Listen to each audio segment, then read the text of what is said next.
And my webcam is 100% not facing me as we kick off this episode of Beerfield Fantasy Football.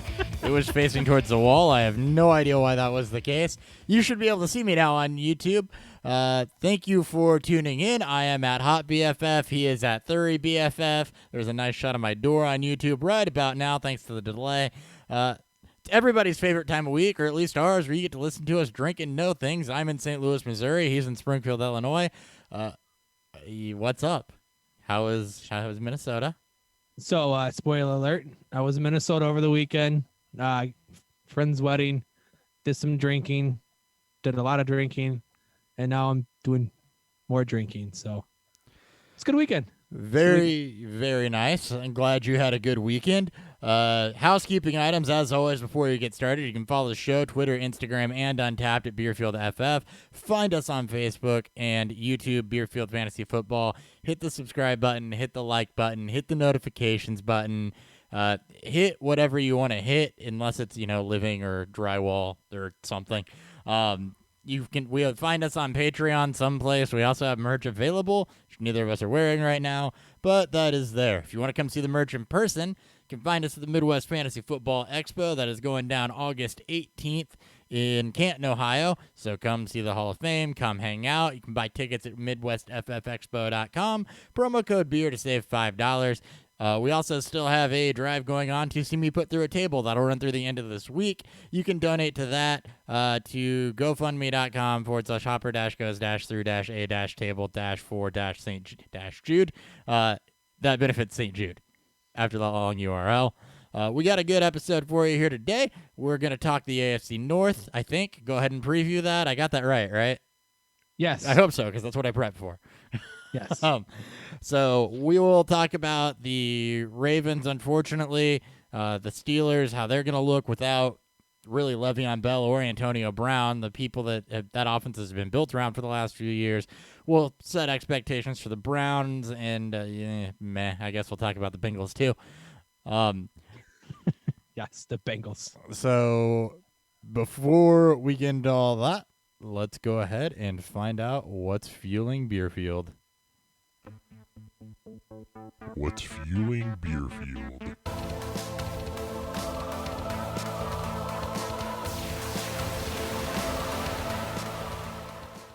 All right, Dan, what's fueling your fuely thingy? What's fueling me today? I am drinking Local 755. They're from Black Stack Brewing out of St. Paul, Minnesota. Fun fact, the brewery that this building is out of is the same building that is shared with my uncle's business. So we got to check these guys out as soon as they, before they even open up their doors. So I'm excited to get them on. Local 755 is a New England style IPA that gets you hops of Citra, Amarillo, and Azaka hops. I'm going to get some peach and mango on this. I'll let you know how I feel about it later. All right, and I may have had this on already. I don't remember, and if you do remember, then congratulations, and thank you for listening. And I'm sorry for listening this long. I mean, what? Oh, yeah, right? I have Fat Orange Cat from Dorchester Brewing Co. out of Boston, Massachusetts. This is also a New England IPA. Checks in at about 8%. Good can art. I think I've had something from them on before. I don't know if it was this or not. I don't remember. Honestly, well, we stopped tracking, and we don't have Nick here to write stuff down for us anymore, so we're just kind of wheeling it. So if we ever put anything on again, that's because we blame Nick, or it's because it's a yearly release and results may vary, like that's true. KBS or some of those other or Hop Slam. That's what I was looking for. There you go. Any of those things that may be yearly releases will. Occasionally duplicate. Anyway, that's neither here nor there. Let's go ahead and get into the news, featuring a new subsection of news this week. News.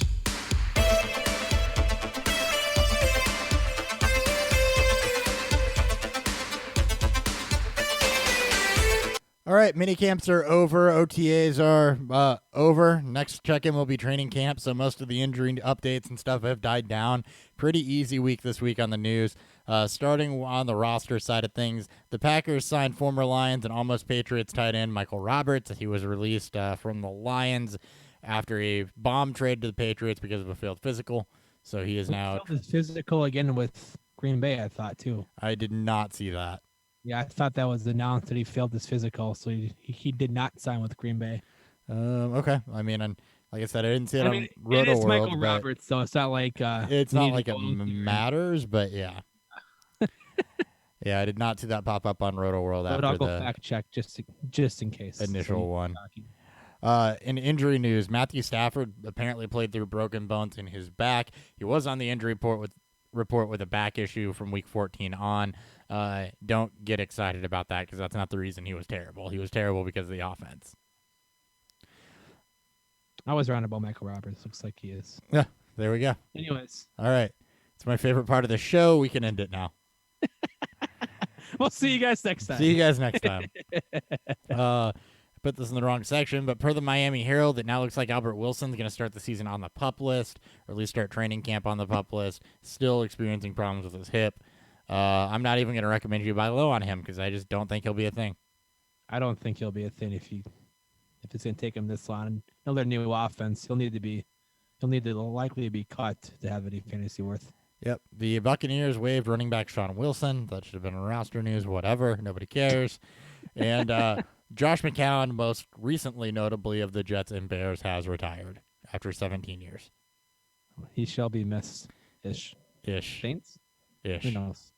All right. So we talked about this a bit last week, and we realized that a lot of the news this time of year and going into camp is going to be about hype, and that's really there's going to be a lot of coach speaks flying around, and we need to stay on top of it. We need to stay on top of should you buy into that or should you not buy into that. So because of that, and to break up the monotony of just reading off a bunch of injuries and things that don't really matter right now, we're going to start a new segment. There we go. Called, I don't know, it was something involving Kool-Aid. I don't remember what I actually named it now. I just see hype buy or sell. Yeah, I didn't write the actual name down in the notes because my genius didn't kick in until later. No. Are we drinking the Kool-Aid?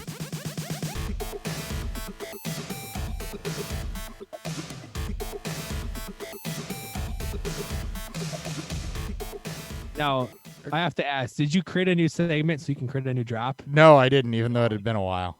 I was kidding. I'm like, I'm sure you missed making a drop. Oh, new segment. Yeah, no, I didn't actually. It's called Are We Drinking the Kool-Aid? Apparently, based on what our voiceover guy said in the intro.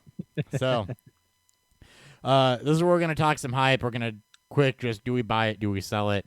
We'll try to keep it relevant. So, starting off with Dante Pettis, who's quote turned the right heads at 49ers minicamp. Kyle Shanahan was singing his praises about how much he's mentally progressed. Jimmy Garoppolo was singing his praises about how well he's getting in and out of routes, how much faster he looks on the field versus last year. Obviously, he did flash a decent amount last year despite injuries. So I'm buying this. I'm buying into Dante Pettis this year as the number one option on this team. Yeah, I mean, this is at least number one option for the wide receiver spot. But yeah, this is a buy. With Deebo Samuel banged up, and Jalen Hurd a massive project piece. Pettis was always the number one receiver, at least going into 2019. So I'm buying it too. Yep, I agree with that. And his route running was good coming out of college. It showed off. So I'm buying that 100%. Next item, Dante Moncrief looks like a quote slam dunk number 2 wide receiver. I mean, it's not hard to beat out James Washington, Eli Rogers, and Ryan Switzer. Who is actually probably going to beat out Eli Rogers. So and Deontay Johnson, who won't be a thing for another year or two. Right. So, yeah, I buy this as well. I got it projected that way. More on that later. Yep, same. The Steelers plan to split backfield work as, quote, mostly lip service, per The Athletic. So they're saying that it's mostly lies? Yes. Okay. I mean, the way I projected it is it's all Connor in the backfield, and then Samuel and him will split the touches in the backfield or The targets in the backfield. But more on that later. Yep, more on that later. I'm with you. I got Samuel getting in some receiving work, but it's mostly Connor. So I don't think it's 50-50 like it's what's been advertised at all. No. The Athletic is projecting Deebo Samuel as the 49ers' number 2 wide receiver. Are you drinking that Kool-Aid? See Jalen Hurd. It's not ready yet. I don't know who's the other number 2 there because it's just. I mean, I guess Marquise Goodwin, but and he can't stay healthy. Trent Taylor. Trent Taylor. That's but that's a lot of smaller outside and slot receivers. So I mean, we saw last year Pettis can play both inside and outside, and Goodwin is typically an outside speed guy. So, I mean, Trent Taylor is the kind of de facto third to that. Deebo Samuel could come along in that role later on, and even move Pettis inside. I mean, they could both probably play inside or outside, but I don't know that it's going to be that way coming right out of the gate. It's going to be tough for me to see Deebo show any sort of fantasy relevancy early on, just given his setbacks and the early reports that he's, what was it, a little bit out of shape? Yeah, I guess, or just a little bit too thick. A little too thick, and we kind of saw that in college anyway. That he was a little thicker than most receivers. Had some problems separating, even though he was good, had great hands and was good with with body positioning. So. Yeah.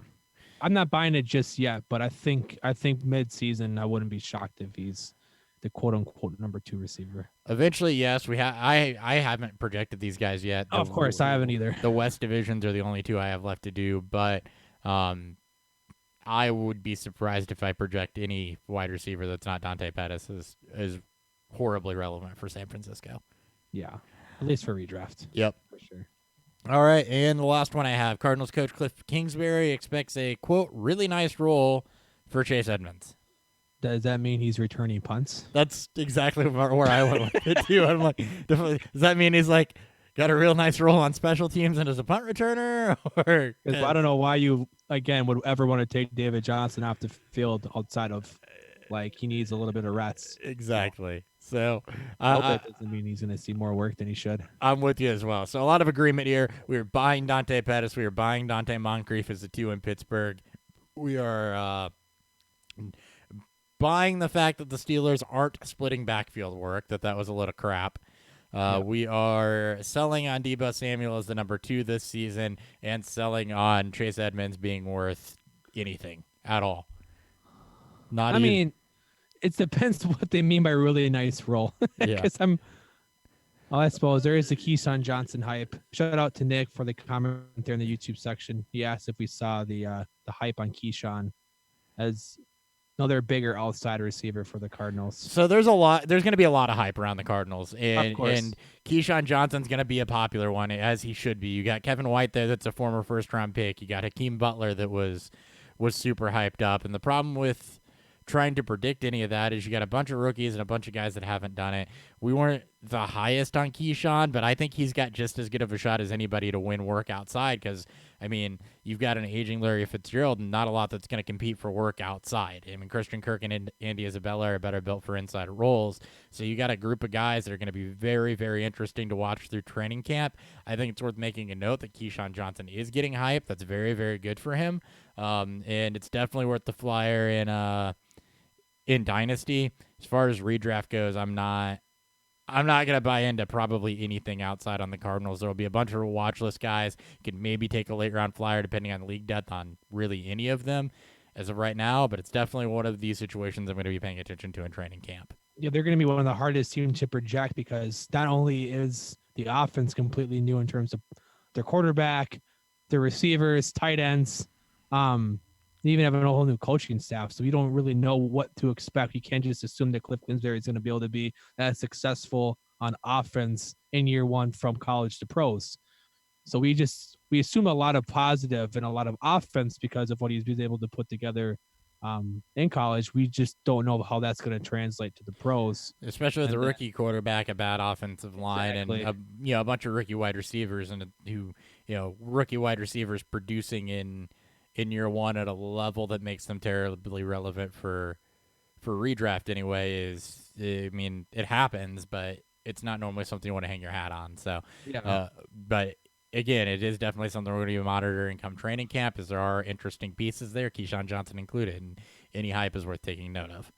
Exactly. And we'll talk more about him when we get to the AFC or excuse me, to the NFC West and just the fact for preseason. Yep. The Cardinals offense is going to be one of my top priorities to watch to see how things play out there. Yep, we're 3 weeks out from that NFC West episode, I think. So, Yeah. all right. And finally, one of my favorite segments, the last news segment, LOL. Laugh out loud news of the week.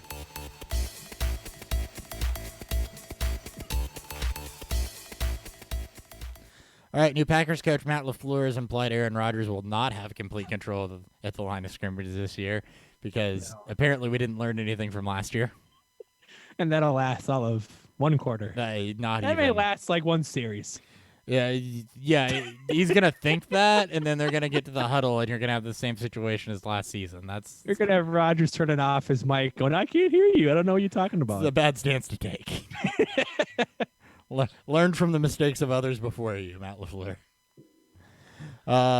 And from the good to have goals department, Amari Cooper wants to hit 2,000 yards receiving this season. If he did that, he would be literally the first person since 1920.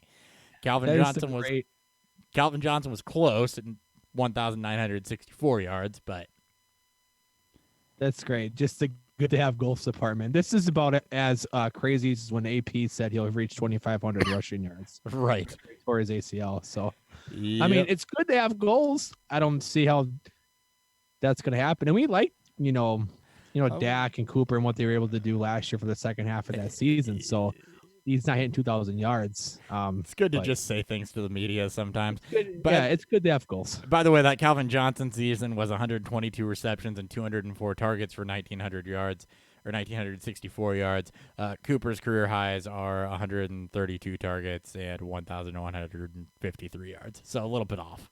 Could you imagine if his catch rate for Calvin Johnson that year was a little bit higher, though?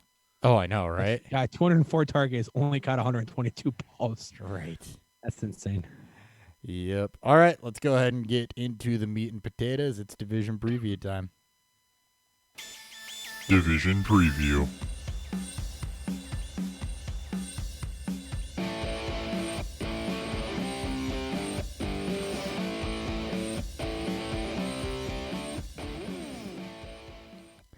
All right, let's go ahead and get into the AFC North. Just a reminder about how we do this. We will not spend a ton of time on guys that we consider must own. Those are guys that have done it like year in, year out, and you don't really have to question it. AJ Green is probably the most prime example that's still in this division as a guy that's done it year in and year out, and you kind of know where they're going to land, and you don't have to question it too much. We'll touch on them, but we're not going to spend a lot of time on them. We'll spend more time breaking down kind of each position and what to expect for each team in alphabetical order, and then wrap it up with a prediction. So let's go ahead and start with the Cincinnati Bengals. I got AJ Green and Joe Mixon both listed as must-owns. Any reason to think that that's not the case? Oh, and Green is going to be a great steal. He's been going later. I feel like he goes later and later in mock drafts. When I've been doing a mock draft series with a few different writers and other podcasters, and we do them once a month. And I feel like Green keeps slipping, or at least keeps falling in that 4 to 5 range. And granted, he hasn't been healthy 2 of the last 3 years, but if he does, which he's been on he plays 16, then he misses a few, then he plays 16, then he misses a few. This is a year he should play 16 if you're going off of that shit. But I think he'll be fine. He's going to be the AJ Green of old. It's just whether or not the offense can support the touchdowns that'll kind of bump him to the higher mid to wide receiver 1 range. Right. I've got more with AJ Green on what you've seen the last couple of years. I mean, he's not going to get 160, 170 targets, especially not with the emergence of Tyler Boyd. He is still going to be upwards of 120, though. I've got him about 130. Modest touchdowns because Andy Dalton's not a quarterback that throws for a ton of touchdowns, so just 8 there. But at over 1,000 yards, I mean, that's a wide receiver you should be looking to take higher than round 5. So, yeah, and I'm a little bit higher on that, but I do expect the offense is going to funnel through Green and Boyd like it was last year. Yep.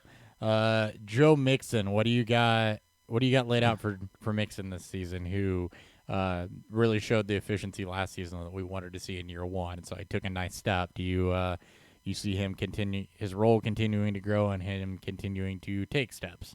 Yeah, I mean, I see his on pace was from last year. I think it was around 271 carries.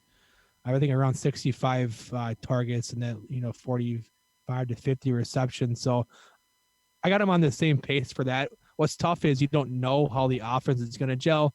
I believe his name's Zach Taylor now taking over as the head coach. Yeah. He doesn't really have any history behind him outside of being the QB coach for the Rams.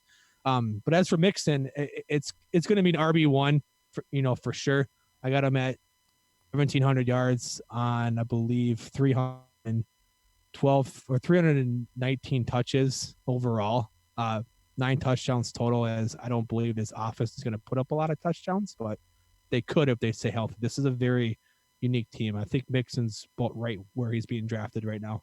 Yep, I'm right there with you. I got him just a little bit south of 1,700 yards, right at 13 touchdowns in total, and yeah, right around 310 to 315 touches. So I think Joe Mixon is going to be kind of in that Melvin Gordon-ish tier of running backs that are going to go back into the first or early second that should pull workhorse amounts and aren't going to jump up to that super elite tier, but are going to be absolutely fine as your running back one. I just hope he stays healthy because, yeah. Yep, I do too. All right, so we touched on Mixon.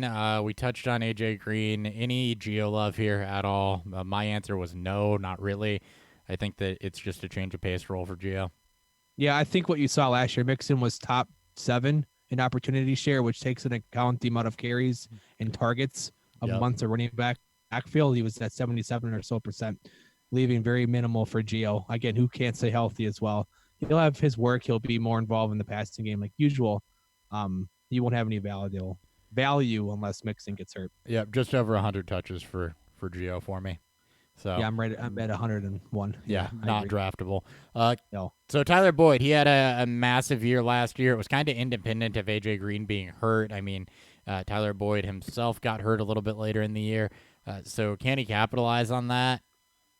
I completely think he can. I mean, he did a lot of his work with AJ Green. I mean, Green didn't go out, I think, until week 9, and Boyd was beasting from week 2 on, with only a little inconsistent time there. I have him just shy of where Green is, but still very strong wide receiver 2 type of year. 120 targets, 83 catches, just shy of 1,100 yards and 7 touchdowns. That'll put him as a firm mid to low 2 with upside if Green does get hurt again. Yep, I projected him at 15 games because Boyd has had his own injury issues rather a little bit more consistently than what Green has.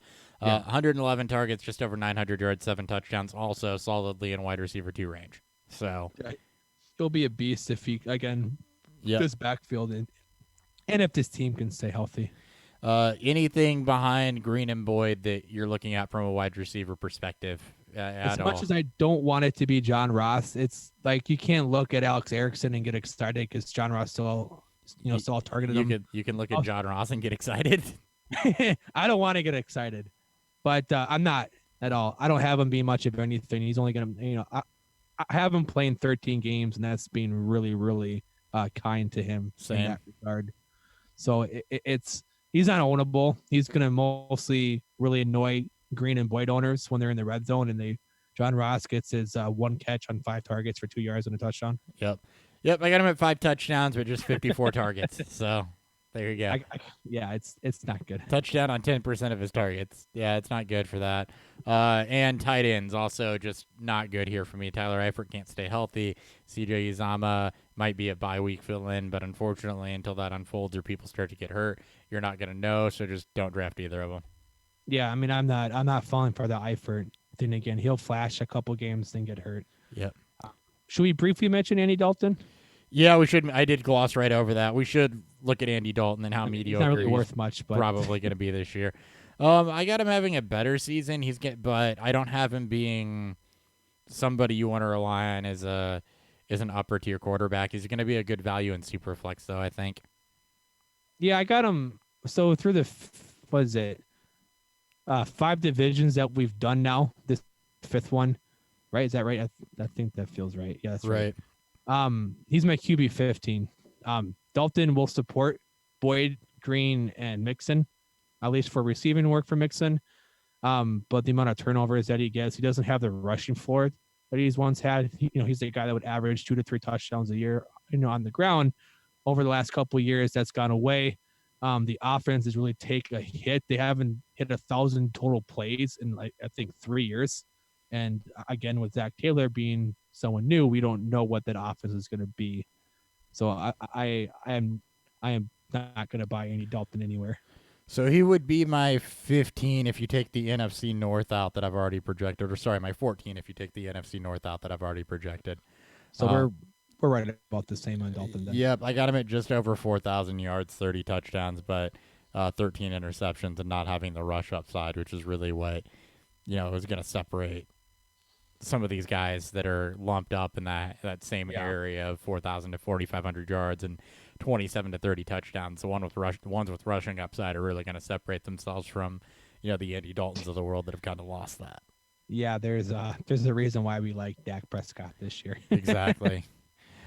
All right, from the department of meh to the department of really, really exciting, let's go ahead and get to the Cleveland Browns. I got Baker Mayfield and Odell here is must-owns, probably going to be more here too. So let's just go ahead and start position by position. A lot of hype around Baker. Let's go ahead and properly set the expectations on Baker Mayfield. So what are you seeing out of Baker? All right, so here's my projection. 509 attempts, 4,500 yards, just over 30 touchdowns, 15 interceptions. So think Andrew Luck in terms of the high touchdown upside, but with the Jameis Winston of turnover upside, because that's what he does. Just shy of 200 rushing yards and a touchdown. I have him at 18 total turnovers, so that puts him, I believe, right around through the 5 divisions I've done QB5. He'll likely be a top 7, top 8, top 9 when it's all said and done. A little bit overdrafted in mock drafts right now, but there's a lot of hype to him. And it's going to be completely justified with the addition of Kareem Hunt and Odell Beckham, and then the very under the radar addition of Demetrius Harris, another tight end in the red zone that he likes to get involved with because he throws to his tight ends a lot in the red zone. So, yep, I like Baker this year. I'm not buying as much into the touchdown upside, but I'm definitely excited. Baker's a quarterback 1, but Baker's not elite tier for me this year. He does take a nice step, especially if there's been some dissonance with Todd Monken, if you will. But you look at what he did in Tampa and what he was able to get out of a wide receiver heavy team with Jameis Winston and Ryan Fitzpatrick throwing the football. It's hard to turn your back on that. So I do have them taking a step forward offensively as far as plays run and everything goes. And especially with 2 guys that are going to demand targets, Odell and Jarvis. I got Baker throwing 618 times for 4,800 yards, but just 33 touchdowns, 16 picks. The interceptions, I think, are what's going to get him. He's a bit of a gunslinger, and I think that's what's going to draw him back. And I do have the rush yards taking a little bit of a step back as well, just because he has so many targets to get the ball to. I don't think there's going to be as much taking off and running. That does put him at quarterback 8 for me, mostly carried by passing numbers with a bit of a rushing floor. Regardless of how he gets there, I agree that I think he is being overdrafted for somebody that projects to finish as a back-end quarterback 1. There are guys that are cheaper that I would rather have. If you're not going to be disappointed that Baker Mayfield's your quarterback by any means, but once again, it's not a player thing and it's an ADP thing for us, and I think his ADP is just slightly high. Yeah, I mean, as much as I love Baker, I mean, I'm a massive Ravens fan, and my girlfriend bought me a Baker Mayfield jersey, so that just shows how much I love Baker Mayfield. He's being overdrafted, so yep, absolutely is. All right, we mentioned Odell Beckham. Before we get to the wide receivers, though. You got Kareem Hunt, who you also mentioned. He's coming in suspended 8 games. Nick Chubb, very, very solid season last year, and they've had this strict refusal to get rid of Duke Johnson. So let's try to break down this backfield. How do you see this working out amongst these 3 backs? So it's going to be all the Nick Chubb on the ground. I don't think that changes when Kareem Hunt comes back. As you looked at last year when it was just a Chubb and Johnson, so that feels like an awesome buddy cop TV show as well. Chubb and Johnson. Hmm. But I got him at 251 rushes, just shy of 1,200 yards, 9 touchdowns. This should be an offense that can produce and produce often, but only seeing 32 targets as his role isn't going to be as a true pass catcher. And when Hunt comes back in week 10, which is going to be even harder for owners who draft him to trust him because you have to wait that long, he's going to eat into a lot of the down the stretch into the fantasy playoffs work. So 10 total touchdowns, 1320 total yards for Nick Chubb. So he'll be a firm RB1 when it's all done. I think there might be some concern though when Hunt comes back because I think Hunt's going to have a pretty decent role when he shows up. Yep, I got Chubb at 11 total touchdowns, just under 1,200 yards. I do think that Kareem Hunt does cut into some of that groundwork when he gets back. Not a ton, but just enough.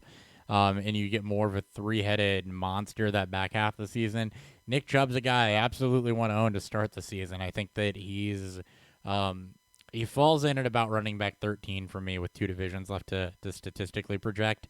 Yeah. But he's an interesting case because he's a guy that if you want to get out of the gate hot, you're going to get a lot more out of him those first 8 weeks than those back 8 weeks, especially on the ground. So for Nick Chubb, he's a guy that I would actually support overdrafting what the final numbers say because of what you're going to get those first 8 weeks, and then you figure it out. I do think Duke Johnson does get involved in the passing game. Don't have a ton of passing work going Chubb's way, but it is going to be all Chubb on the ground. And then when Kareem Hunt gets back, he's ownable, but not at the elite level that he was before. I've got Hunt going for about 12 to 15 touches a game when he comes back, and more so forcing Duke out once that happens. Yeah, I'm pretty much the same. It's going to be I got Hunt and Chubb. It's like a 60-40 split for carries, maybe a little bit less because you got to factor Duke may get 1 or 2, but I completely agree that he's going to really cut out Duke Johnson's receiving work, and that should go to him. Hunt's a very talented back, piece of shit person, but a very talented back, especially receiving back in an offense that may not mirror what he had in Kansas City, but should be well good enough for him to see a lot of open space and take advantage of being able to create for himself. Yeah. So he'll be someone that's gonna be super hard to sit on because what most owners may not know is that he won't be week 10, and if you draft him, you got to hold him. He's a valuable trade asset towards the end of his suspension, but at that point, if you draft him and you waited that long, why not wait a little bit longer for him? Because he could be someone that could really produce. I actually have him out producing on a per game basis than Nick Chubb because of his work in the receiving game. 7 total touchdowns for him, just shy of 600 yards in total yards in 8 games. So there's a lot of upside to him, I think, and just how this offense could flow.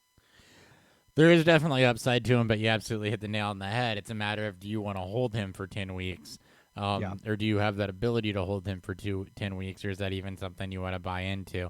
And to me, it's just a matter of how low does he go before I'm willing to pull the trigger on that. And I think you've got to be, the wrong side around probably – it's probably got to go later than round 8 for me to say, hey, I want that. I guess it depends on bench size. It depends how I drafted up to that point. I'm not drafting Hunt as my 3rd running back. I won't try to draft him as a 4th running back. I don't expect to own a lot of them because that's the risk. And the team that drafts them, if they lose a couple players, especially in a shallow bench, Hunt's going to be a popular first cut. Or could be a popular first cut if he doesn't hold on, or if the team's struggling, I may try to poke and trade for him. But he'll be highly debated, I think, throughout the summer in just how do you want to attack his suspension, and then whether or not you want to hold on and do him or try to trade for him earlier on. Yep. All right, moving on from the running backs. This is a pretty easy topic to bridge into. Odell Beckham and Jarvis Landry. You've got the 2 alphas, 2 besties from LSU. Both of them have traditionally been target monsters. So I mean, how does this one work out? How are we projecting those guys? And I guess if there's anybody else behind them you're interested in, but I don't know that there's going to be target volume enough to make that interesting. Exactly. It's going to be a lot like the Bengals with Beckham and Landry dominating the targets, just like Green and Boy does with Cincy. So Beckham at 158 targets, Landry at 124. Um, Beckham at just under 1,400 yards, Jarvis just shy of 1,000. 11 touchdowns for Beckham, 4 for Landry. Landry will be a solid 2. May not get the upside, but I'll be interested to see what his role and what he'll look like now that he's in his true wide receiver 2 role. Obviously, he won't see the targets that he saw, of his past seasons. And I'll be interested to see Beckham and how he plays with a truly legit and hopefully healthy number 2. I like Sterling Shepard, but Jarvis Landry is a little bit better than Shepard. So Yeah. So my thing with Beckham is going to be, again, you mentioned it kind of, but health. He does tend to miss a game or two, so it's going to be the source of my variance, because when that does happen, those targets are going to Jarvis. I got him at 142 and 140. However, I like it. Target wise, however, again, that's predicated on an injury, so they'll be split further than my rankings, because I discount injury when I do my final rankings, because injuries are hard to predict, even if they do have a history of it. Just under 1,300 yards for Odell, just over 1,000 for Jarvis. Obviously, a ton more touchdowns going to Beckham at 10 versus just 4 for Landry. I do think Landry's a bit more efficient with Odell there than he was last season.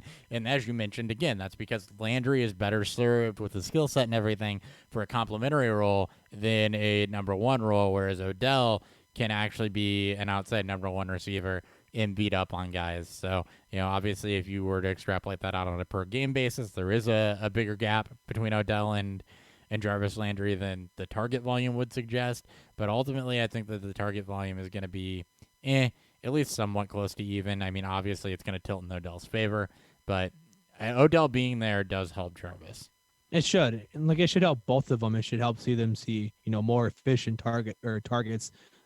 Since his days in Oklahoma, it's not like Mayfield hasn't been, I guess immune to not spreading the ball around. The guy loves to get everyone involved. We definitely saw it last year, even with Landry, with getting guys like Callaway and Higgins and Njoku, Fells, and the running backs involved. So Landry can definitely feast and then be at, he may not get the targets, let's say, than what he's had in the past, but he should do it, on a more efficient rate and pace.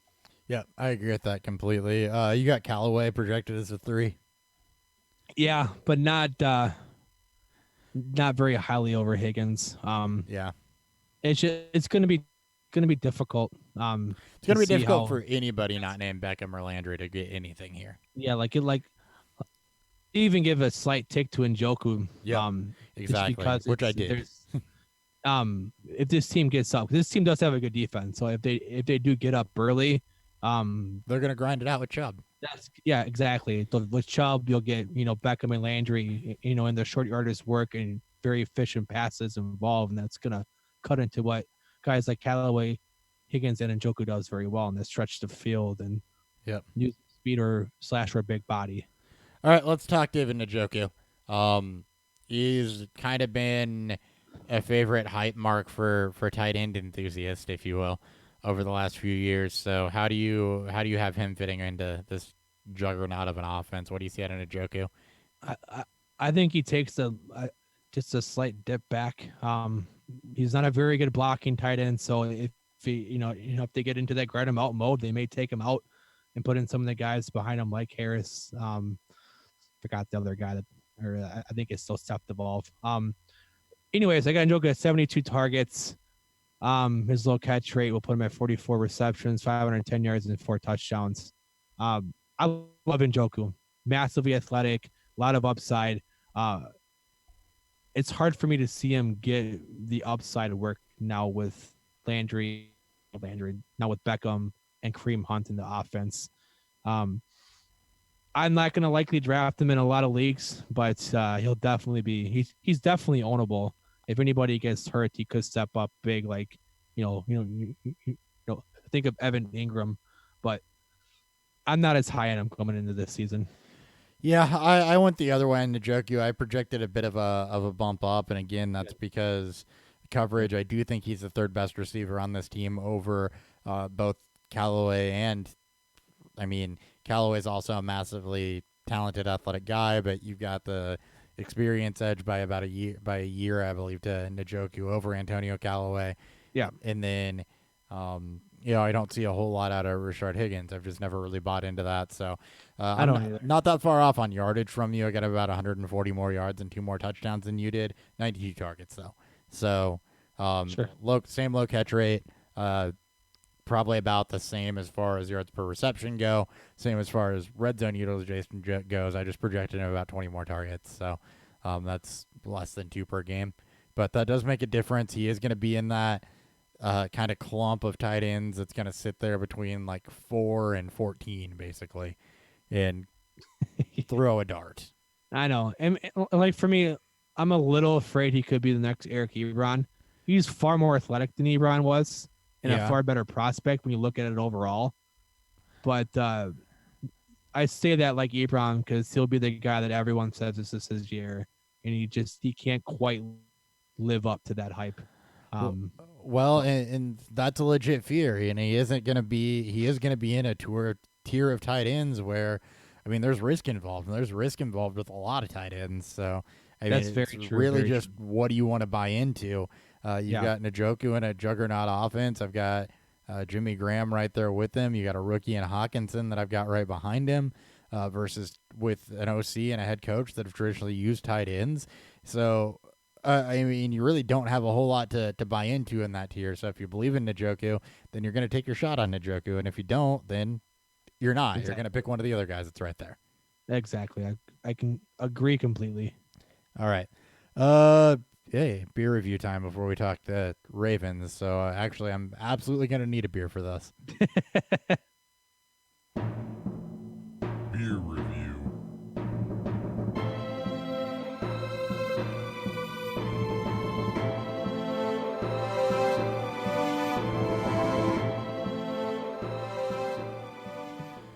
All right, Dan, start with you. What did you think of Local 755 from Black Stack Brewing? This is fantastic. Spoiler alert, we did have this when we got into town on Friday. I wanted to save a can so I could put it on the show because I was a big fan. They're absolutely right with the peach and mango taste to it. It's very, very tropical. Little hot bitterness on the back end. So it's a little more hoppy than your traditional New England styles that are a little more straight up juice overall. When you pour it in a glass, you definitely get to see the OJ juice bomb. It's very fluffy and soft. It's very, very, very nice in the mouth. This is a fantastic New England style, and I am getting more and more excited to try more of their stuff when I get back up into Minnesota towards November. All right, and I was drinking Fat Orange Cat from someplace in Boston, Massachusetts, Dorchester Brewing Company. Sorry, guys. It very, very solid New England IPA. There's a whirlwind of flavors as you get it. You get a bit of pineapple on the front, actually. So it is tropical, fading into some of the bitterness, really. I mean, it's pineapple and bitter. That's If fantastic. That's like right up my alley. but it fades very, very well. It's a very, very good flavor balance. The bitterness kind of lingers there on your tongue. It's like the juiciness and haziness of a New England met the tropicalness and the bitterness of a West Coast. So Sure. it's a very, very good take, very solid take. So good job to them. Let's go ahead and get into the Ravens. I listed Mark Ingram as a must-own, and I'm not really sure how comfortable I am with that, so let's just come back to that. Let's go ahead and hate on what's going to be my favorite thing to hate on leading up to the NFL season. Let's talk Lamar Jackson. So you and I talked about this, and I thought I was going to be higher than you on him, and you ended up being a little bit higher than him, at least in terms of passing attempts. So the Ravens led the league last year in plays. 1,135 plays. That's fucking nuts. And makes sense, given how good their defense was and just how efficient their offense was, especially on third downs.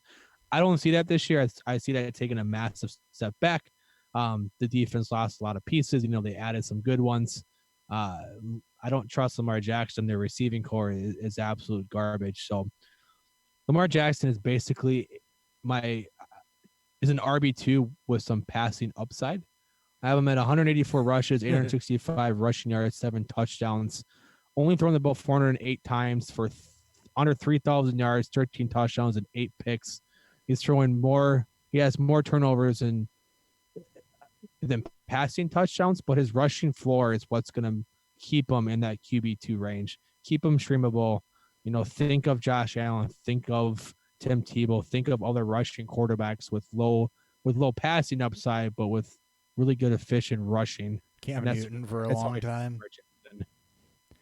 So, yeah, Dan Minch kind of gave it away here a little bit. I am a bit higher as far as the pass attempts go, not anywhere on the efficiency at all.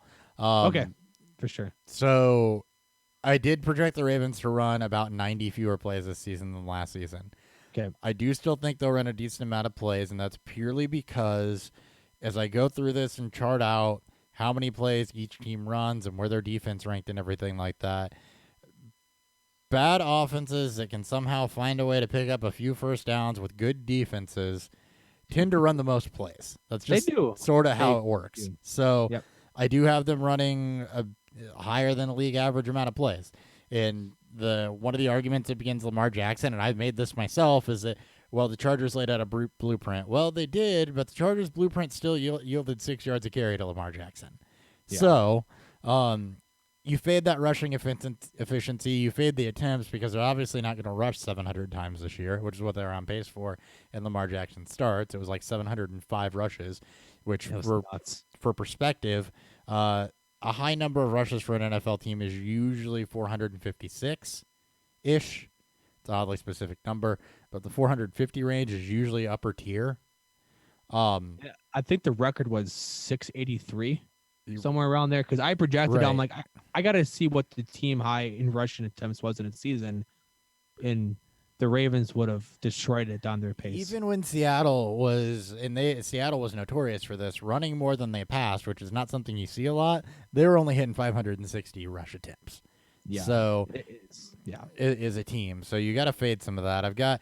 But you hit the nail on the head. It's a running back 2 with passing upside, 181 rush attempts, which is more than I projected some running backs, some starting running backs, mind you. I've got him at 923 rush yards and 5 touchdowns. They can say all they want. It's not going to be he's not going to take off and run the football.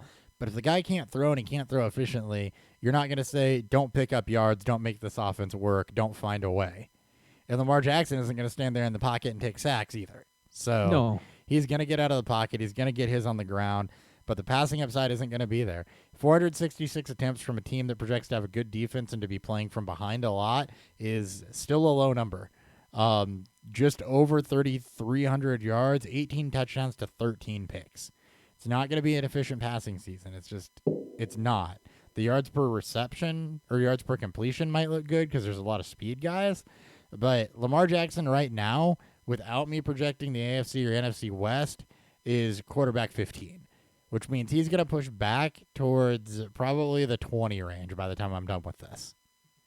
Yeah, right now through five divisions, he's my QB 12.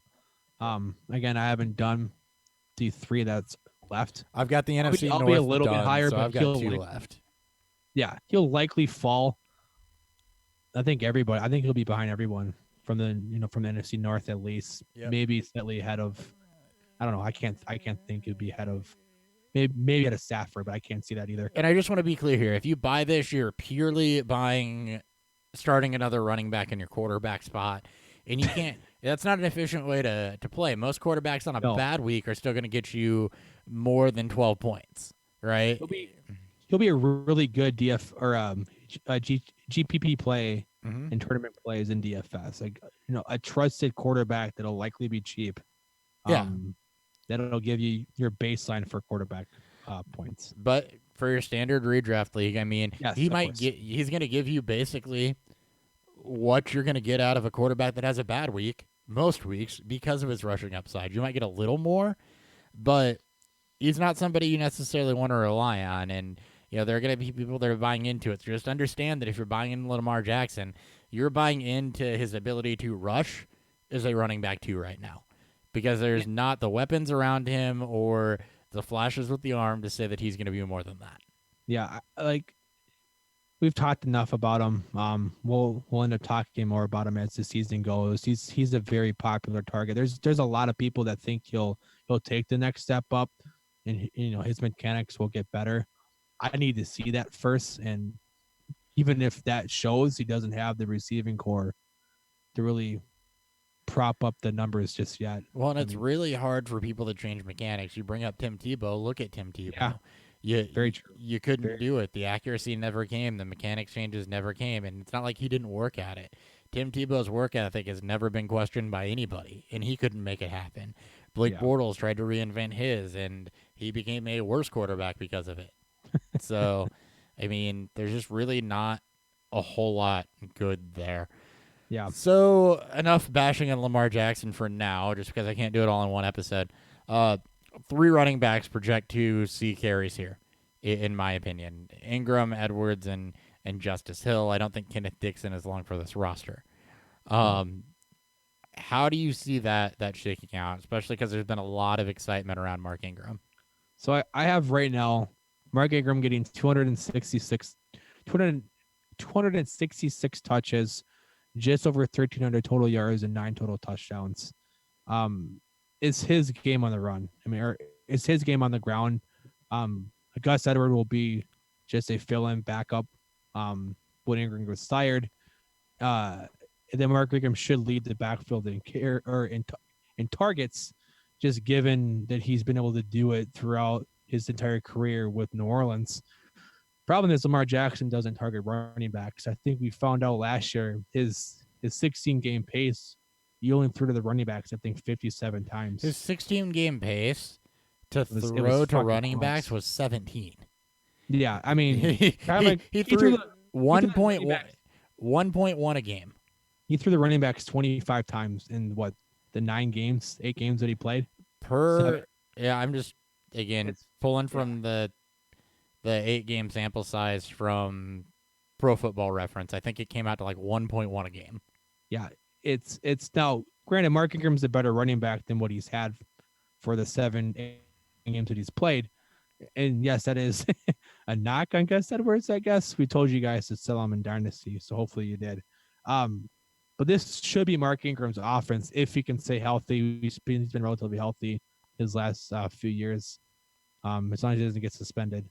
But he'll be a solid RB2 on a pretty mildly efficient offense, at least when it comes to running, because that's what he'll do. Yeah, I do expect Gus Edwards to get some carries, about 6 a game, roughly. I got him at 136 rushes because I expect him to run the football a shit ton. Yeah, I got him at 90. I've got Ingram at 193. Okay, so you're okay. So I do think that Mark Ingram is the backfield leader on this. I do have some questions about efficiency, not because the Ravens can't block, but because there's not going to be a passing game. I've got him at 69 targets. The fact is that Gus Edwards did not have, I think he had like 2 targets all season. I don't know the number off the top of my head. It was not much. Lamar Jackson. I think he had 1 with Lamar Jackson. Okay, 1 target with Lamar Jackson. So, I mean, that most of that work is going to go to Ingram. I projected a little bit to go to Justice Hill because I do think that that's how he finds value in year 1. But Mark Ingram right now, because of the projected passing value alone, is a running back 2. You're not going to get.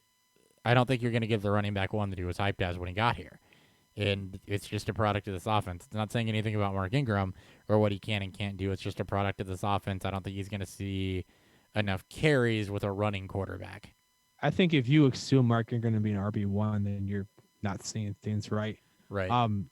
In standard leagues, he may have more bump to it because he could see a shit ton of carries per game, at least until he gets. I don't know if they can feed him 300 times and see him get healthy. He's been in a split backfield for 3 years now, or for 2 years. Well, and I don't know that with what Gus Edwards did that they're going to complete in the Ravens' penchant for using multiple backs here recently. they're going to try to use him as a bell cow anyway, and I couldn't project that. No, and that's why I have him. I still have, Mark Ingram running the ball about 100 more times than Gus Edwards, but I don't think I do Gus too. goes away completely. I don't think he'll so have either. his role because he found success with Lamar Jackson. And I think Justice Hill probably gets 2 to 3 a game too. I got him at 39 rushes. Yeah, I got him at 41. So Yeah. I mean, you're not going to own Justice Hill. I do not buy Gus Edwards at all. No, Not in the least bit am I buying Gus Edwards. And Mark Ingram, I'm definitely tempering expectations on that. Yeah. Wide receivers. Why? And we're done. They Literally. have wide receivers. Marquise Brown in best ball. I had Willie Snead as the number 2, but I don't even feel confident in that because I don't really buy into Willie Snead. I love Miles Boykin. I love his upside, especially his athletic upside, in that he's the, true, like he has to shoot alpha receiver build to him. Jordan Lasley. I don't care about fucking Jordan Lasley. Jaleel Scott. This offense. I mean, Chris Moore, I think, is still there. I don't give a fuck. But this is not an offense that's going to produce a lot of pass catchers, even the tight ends. I love Mark Andrews, but man, I do too, but I can't project him high. What's that? I can't project Mark Andrews high at all. No, I mean, like, you got to see, like, Hayden Hurst is going to be annoying to Mark Andrews owners. How many targets did you have going to the leading wide receiver, and who was it? I guess in a per game basis, I think it'll be Marquise Brown. I've Snead at 78 and Brown at 54. I have Brown playing 13 games and Snead playing 16. So what Brown is the fact that he's coming off of his Liz Frank injury. I went back and looked at. Sammy Watkins and Julio Jones, two high-profile receivers who dealt with the same injury. They seem to miss a couple games their first year with it. Mm-hmm. And it tends to linger, I think, for a year or two afterwards. So now we're not doctors. I'm not a doctor by any means. He's healthy and so he's cleared right now, so that's good news. Yeah, I fully expect to be wrong here, but Brown is also 175 pounds soaking wet, and I cannot see a receiver staying healthy on a full target workload playing 16 games his size. It's like 1, 2, 3 hits over the middle, and he's fucking done. Yeah, I did project Brown at 100 rush yards. I got him at no rushing yards. Oh. Just given his injury upside, or just given the foot injury, I can't see them wanting to risk.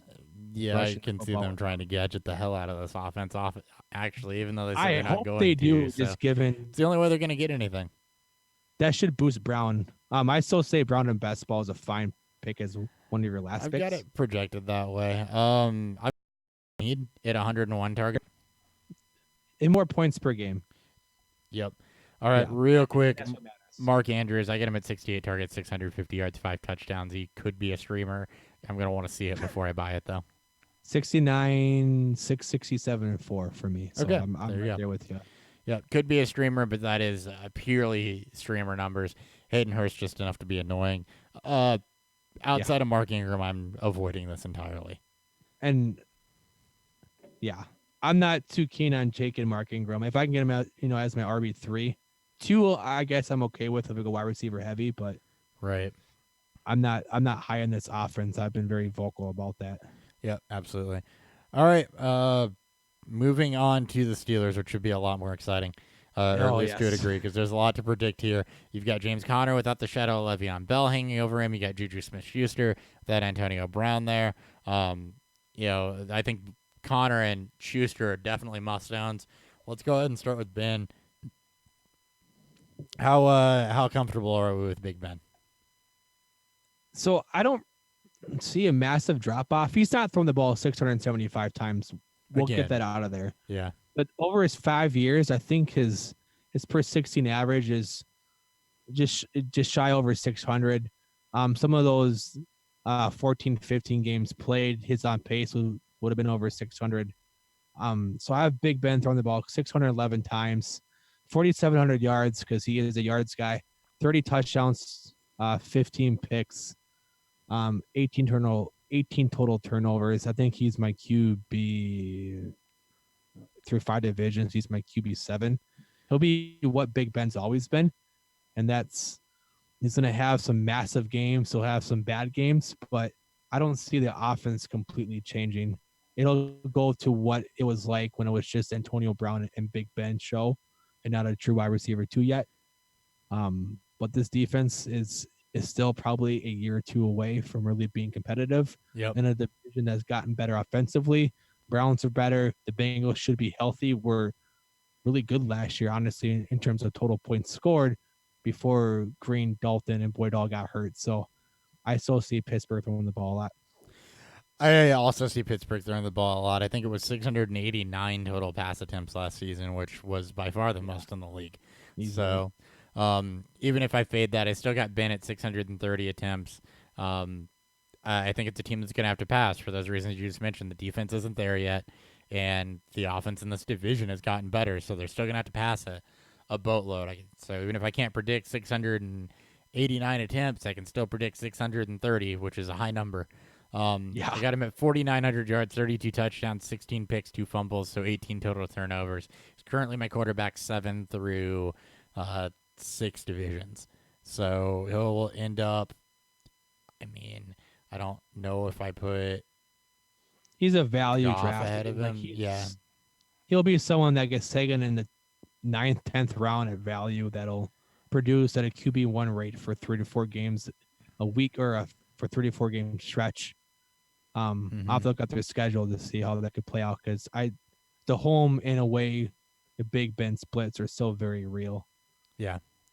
They are. They've kind of cooled a little bit, I think, over the last 2 Yeah. seasons, but it's definitely still a thing. So I just think that with the way when they switched to Randy Fichtner as offensive coordinator and that their passing numbers just jumped, especially with the defense not being great. And I just think that there's still going to be so much volume there for Ben that it's hard to not like him, even if he is frustrating some weeks, and he will be.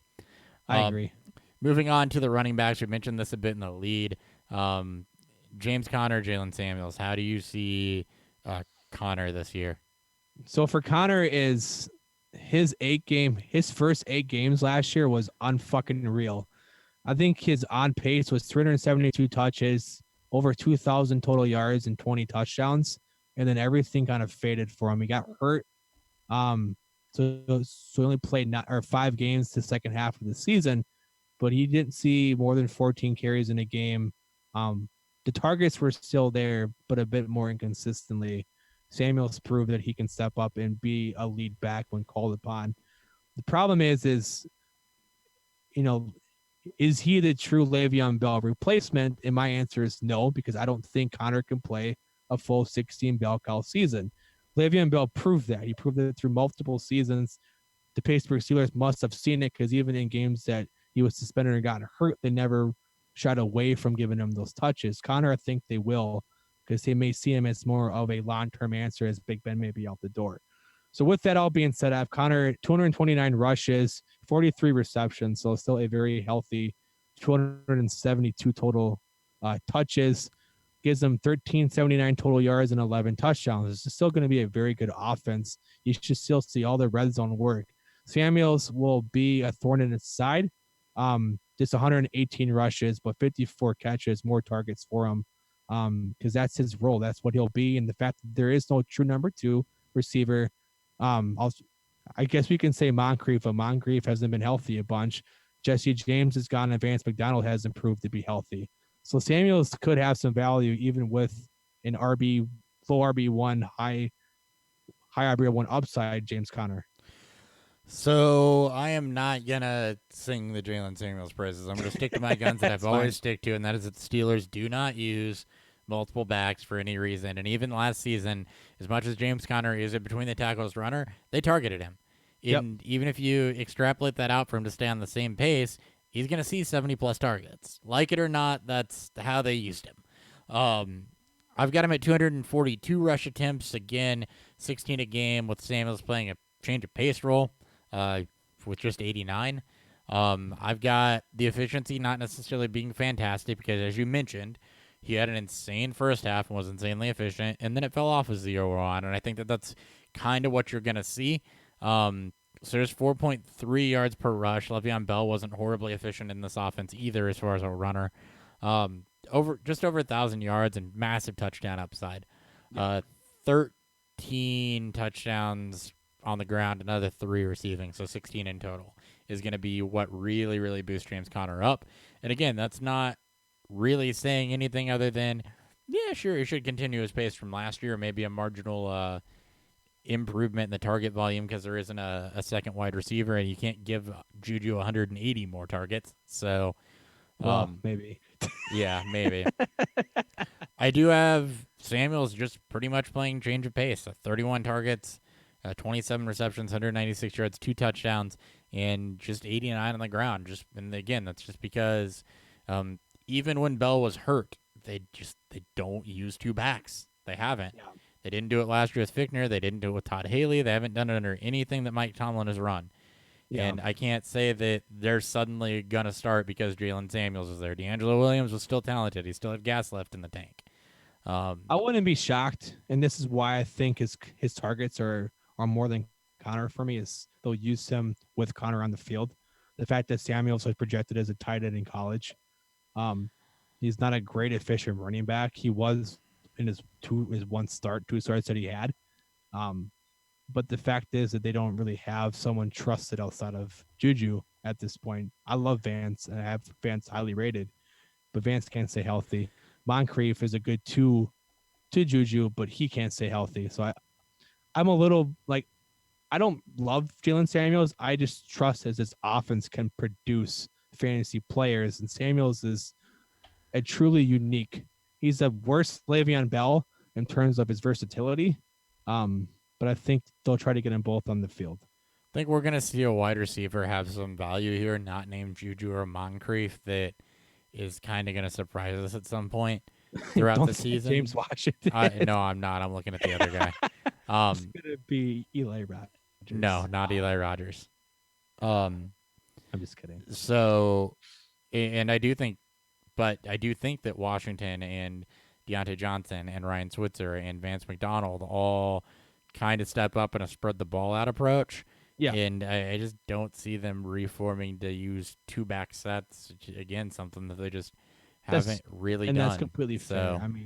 I mean, history paints that picture for you perfectly. Yeah, so. I'm going to err on the side of history and not try to get predictive here. And if it happens, then great, because there are people that think it will. And who am I to say they're wrong? It's all just a guessing game. I'm just basing it on what's happened in the past. Exactly. But let's talk about Juju. Let's talk about Juju. So, in terms of my projected points through 5 divisions, he's my wide receiver 1. He is my wide receiver 2. Because Brown, when it was just the Brown show, was a guy that saw 29 plus target share. He was around the Hopkins line. Him and Hopkins really just floated back and forth between 1 and 2. So I have Juju getting 29% target share. There's 177 targets for him. He's a very efficient catcher because of how they use him. Now, he may see more of the Brown role, but Brown was an efficient pass catcher too. 122 receptions for Juju, 1,700 yards because he's a big play machine. Back-to-back 97-yard receptions for touchdowns in his last 2 years. 12 touchdowns because Brown averaged about 12 touchdowns during his last 5-year stretch. That puts him higher than Hopkins for me right now. Who's my 2? Yep. I've got him right with Hopkins. I still give the edge to DeAndre Hopkins just because he's done it. He's been a number 1 for a while. And Juju was already getting 160 targets against number 2 cornerbacks. And unfortunately, you can't really project a guy to get much more than 160 targets because it just doesn't happen that often. So I gave him a slight bump up to 172, 173, but similar efficiency, knocked the yards per carry a little bit, knocked the catch rate a little bit, again, just because he's going to see stiffer competition. And I know that I'm the biggest advocate for Juju didn't need Antonio Brown because he didn't, and he did it without Antonio Brown. But, and I do believe in his ability to be a number 1. I've got him at over 1,400 yards, 10 touchdowns, 113 receptions. He's my wide receiver 2. He's my wide receiver 2 by something like 17 or 18 points behind Hopkins, but he's my wide receiver 2. He's in a tier with Michael Thomas, Devontae Adams, and Julio Jones, which is very, very good company. He's absolutely worthy of wherever you pick him in the first round, and there's upside to that prediction. That is a conservative prediction based on what Antonio Brown left on the table and what else is here wide receiver-wise. I mean, there's so much upside. He could be this year's Devontae Adams. I know that every day 365 has been on the Juju over Brown, Juju wide receiver one hype train. So I'll give him that shutout. He won't be my wide receiver one because I will go back and I will tweak my rankings based with confidence and all that shit. Hopkins will likely be my one, but Juju, I think we used to show last year we're high on Adams. I And we think were we'll right be to one be. of the higher shows on Juju, and that's because And we we'll. recognize his floor Mm-hmm. compared with his upside. I mean, as long as he stays healthy, I don't see Moncrief taking much away. I got Moncrief at 98 targets. That's been his game for most of his career. I got Moncrief at 93 targets, and again, I don't see So Moncrief taking much away at all. exactly. And not, I mean, he'll get his touchdowns, but I don't see Moncrief getting a whole lot. So for me, it's a Juju or bust as far as his passing game goes. And even when I do go back and adjust for confidence and all that jazz, I mean, he's durable. Juju's going to stay top 5. There's no way he's falling out of top 5, and he's probably going to stay top 3. He'll be what Hopkins and Adams have been last year, what Hopkins has been for the last 3 years, and that's a consistent. But he'll have the Brown upside. Brown was someone that could get you 40 points in a week, just like with Julio. Juju may get you the Hopkins Adams floor with that occasional Brown boom, Julio boom. So I'm buying Juju. I'm loving him as a 201 pick. I love that turn if I can get him and Adams pairing. Something crazy, take a running back and pair it with them. I love his upside though. Yep. I've got Dante Moncrief at 93 targets, just over 650 yards, 5 touchdowns, puts him at wide receiver 35 for me. There's obviously upside to that, as he is the most experienced wide receiver here. We saw him have a good season with Andrew Luck as his quarterback. He's going to another solid quarterback. I mean, he produced in Jacksonville when Bortles was not at his best. So, Moncrief has some upside as a flyer. And then the other guy I wanted to talk about for just a minute is Ryan Switzer, actually, who overtook Eli Rogers as a wide receiver 3. There's going to be open targets in the slot to have. Vance McDonald's there, but Vance McDonald's had problems staying healthy. There's no Jesse James. There's going to need to be a guy that steps up in short yardage. Moncrief and James Washington are both more deep threats. Deontay Johnson's young, so I'm defaulting Ryan Switzer into Adam Humphries light type of season, I guess. 76 targets, 59 receptions, so high efficiency as far as the receptions go. 605 and 2. Not a guy you're going to start, not a guy that's going to have a ton of upside. One of those guys I tend to like to have at least one of them on my roster, though, that could be plug and play and not give me a dud if I need it. Again, you haven't seen it yet. He's probably going to be more of a waiver wire thing, but it's just something to watch, and watch if the hype starts to fly around. Ryan Switzer is a guy that could pick up on target volume because he's a guy we liked a lot as a pardon the overused comparison, Wes Welker type of slot receiver to just pick up short yardage and move the chains. I mean, he from the trust of Big Ben. He's going to be their punt returner, so in punt return league, so have even more value there. I'm at 58 targets. He is, to me, in terms of projections, wide receiver 4. I think Washington and him will flip flop. In terms of just Washington will get big plays. Mm-hmm. Switzer will be a very reliable option, as you just said. I have him at 7.8 yards per reception because I think last year was at 8. Yeah. So he should be a fine PPR deep league. 16 teams, 14 teams with 8+ bench spot. He's definitely someone you want to roster. It's just a bye week fill in. You wouldn't have you on 1 week in terms of bye weeks. You need someone that can get you 7 to 8 points and hopefully a touchdown. Yep. And real quick to wrap this up, the often injured Vance McDonald. I've got him playing 14 games, 81 targets, 682 receptions, 55 receptions, 682 yards. He's not catching 682 balls. That'd be fucking nuts, though. Yeah. Tight end 1. 5 touchdowns. So, again, you're going to hear this a lot. He is in the mess. He is. 79 targets, 52 catches, 667 yards, and 4 touchdowns. So I'm right there with you. He's my 15 right now. He's my favorite upside play, though, because again, we buy into Moncrief as the number 2. Vance is a OJ Howard light in terms of field stretcher, big plays. We all saw we all saw the Chris Conti stiff arm on him last year. Vance McDonald's a big play machine. Jesse James is gone, so that annoyance is gone. Xavier Grindle, it's not Jesse Grimble's James. a blocking tight end. Grimble is a true and through blocking tight end. So if Vance can stay healthy, he'll get the work. He'll get all the work in terms of tight end. I tried to look back at the Heath Miller years, and Miller put up some decent target seasons with one really nice season to him. So, yep. And I think that Vance McDonald's going to be startable probably most weeks if he's healthy. He'll at least give you competitive outings. And again, he's got upside. He's a guy that's always flashed it and has never necessarily stayed healthy doing it. And it's not that weird to have a late blooming tight end that steps up to elite level once an annoyance is gone. Look at Greg Olsen. Yeah, exactly. I have Vance in a lot of basketball leagues. I mean, a lot. I've done a lot of basketball drafts so far. It's a good call. Vance, the OJ Howard and Vance McDonald stacking, I absolutely fucking love. Yeah, all upside. I miss basketball. I can't play draft in Missouri. It sucks. I almost want to give you a fake address so you could keep playing. I thought about just driving when I'm in Collinsville or whatever on the Illinois side, just drafting teams. I mean, I'm saying when you come down here in a couple of weeks, draft a couple. Come up here in a couple of weeks, just do a couple. Just draft a couple. Just draft a couple. All right. I can absolutely do that. Thank you guys for tuning in. Thank you guys for listening. That is the end of our show today. Hopefully you got some good information out of this. Some good opinions, some not good opinions. We strive to give both. Next episode, we'll be shifting gears to the NFC North, which will be interesting. Hey, I should probably drop our division predictions, huh? Yeah, we probably should. All right, we both got the Browns winning it. I've got them at 12-4. Dan's got them at a more modest 10-6.